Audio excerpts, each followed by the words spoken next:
পেঁয়াজুতে পেঁয়াজ নাই, আর পেঁয়াজু বানাবো কাঁচামরিচ নাই। তো ইফতার আইটেম পেঁয়াজু ছাড়া কি চলে বলেন?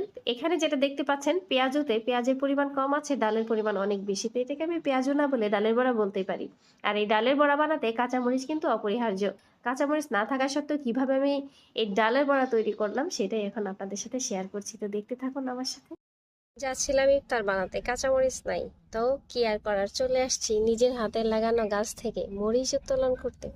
এটা কিন্তু বিরাট আমার কাছে যে কি খুশি লাগছে আজকে বলার বাইরে। এর আগে অবশ্য একদিন উঠিয়েছি এই গাছের মরিচ। আমি প্রয়োজনে একটা জিনিস যেটা আমি নিজে হাতে লাগানো গাছ থেকে পেয়ে যাচ্ছি, এই প্রাপ্তির আনন্দটা কিন্তু একটু বেশি, তাই না?